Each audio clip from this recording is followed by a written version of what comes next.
I'm gonna trip up the stairs. But you know what? I don't care.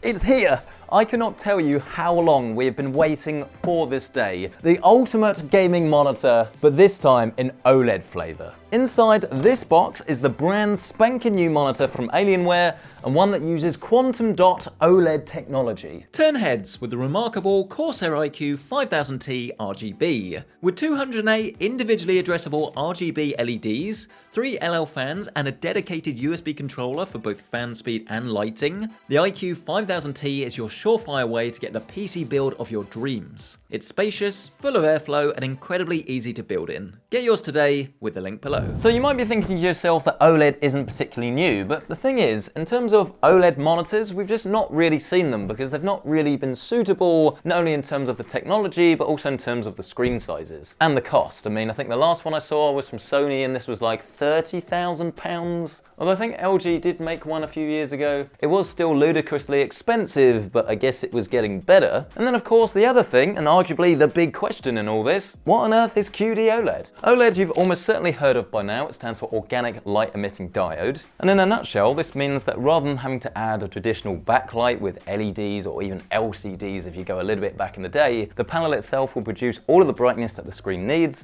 And the real benefit of this is that it means you're not going to have any haloing, and blacks are properly going to be black because you don't have to turn off a whole zone of dimming. You can literally just turn off one individual pixel. And this is exactly why people have been raving about OLED screens for years, but they do have a couple of disadvantages that have meant that coming over to monitors has been quite difficult. The high-end monitor market is significantly smaller than the high-end TV segment, which means developing an OLED screen for monitors is always going to make you less money than it would for like a TV. And then secondly, and again pretty much the main reason, is all about brightness. They just can't really get bright enough because the way they work is they produce this very big, bold blue light, and then you have filters on top of it, and then this converts it into the image that you see. But those filters take away a lot of the brightness. So even though the panel is technically getting bright, ultimately you're not really seeing it. This is exactly why the other type of screen that's been heralded at the moment has been those that have been backed up with quantum dots. As by adding a thin layer of quantum dots to your screen, you can then much more efficiently convert the blue light into red light and into green light, which gives you a much brighter overall image. So imagine taking the very best of quantum dot technology and then adding an OLED panel behind it, and then you will get the very best in display technology.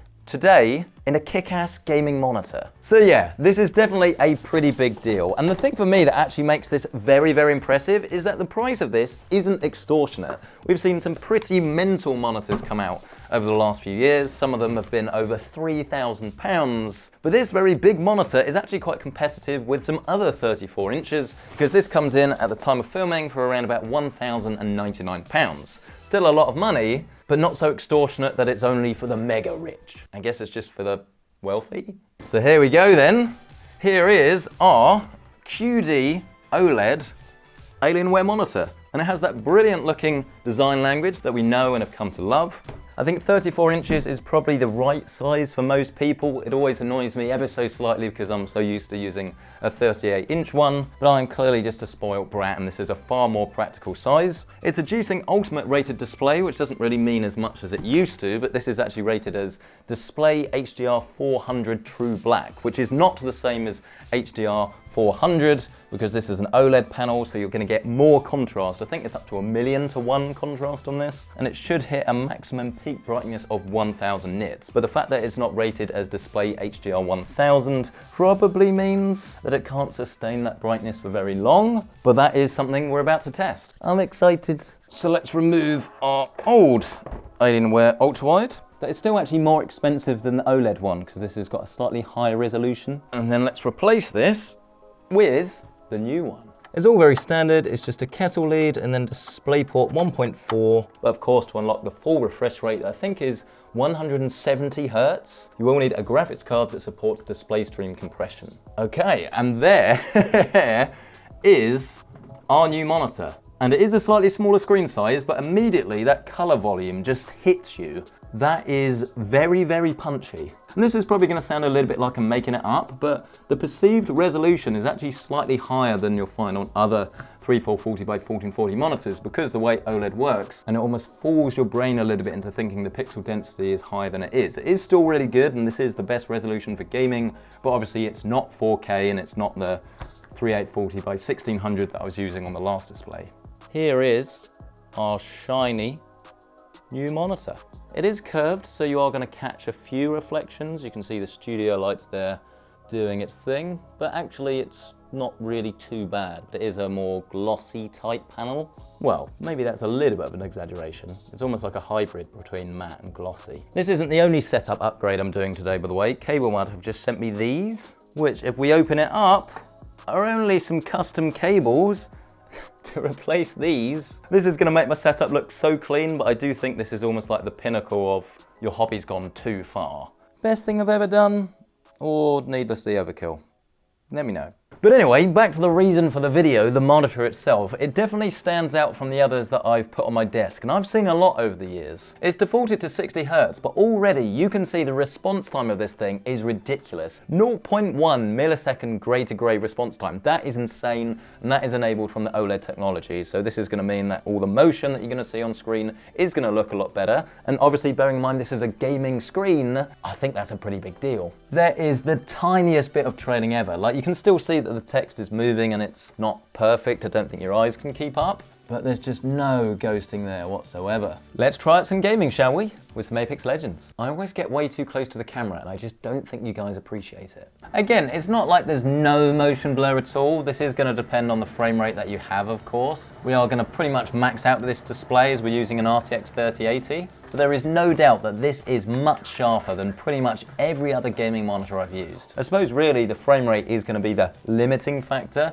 because of course you can get 360 and maybe even 480 Hz monitors coming very soon that will give you a faster gaming experience, but that's more in terms of latency rather than the motion clarity of the display. The color is also absolutely sensational on this thing. Of course, I am going to go away and do my proper testing to see what this is like from a technical point of view, but I think there's no doubt that once you get this on your desk, you will be mesmerized by the way it looks. Hold on a minute, boys. We got trouble. I didn't hit him once. Let's have a look at some HDR though.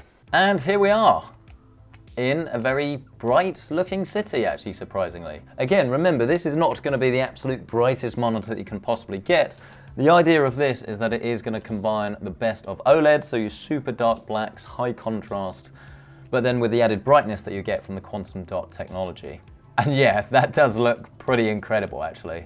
I mean, it's not going to help your frame rate in Cyberpunk at max settings, but that is pretty epic. It's just you've got all of this bright area over there, you've got the darks over here, and then just no blooming. Like around this bright sign here, it's not leaking into any other part of the image. And on pretty much every other HDR monitor I've tested, you'd be getting like, some of them are quite good, but still big zones around the hotspots. So yeah, as far as first impressions go, very, very impressed with this. Let me know what you guys would like to see in the full review. I'll get that done in around about a week and a half for you. Is there any sort of tests that you want me to, well, test? Let me know and it shall be. But thank you so much for watching this video. If you do want to learn current pricing or more information about this monitor, I'll leave it linked down below, along with everything else that's in my setup. And while you're down there, why not bask in the glorious RGB lighting of the Corsair iCUE 5000T RGB? Built to accommodate the most hardcore of gaming rigs, this fully airflow orientated case supports up to 10 fans for masses of cooling potential, and is perfect for the latest graphics cards and power-hungry processors. Get your build on today with that link down below. Thank you so much for watching. I'll catch you in the full review.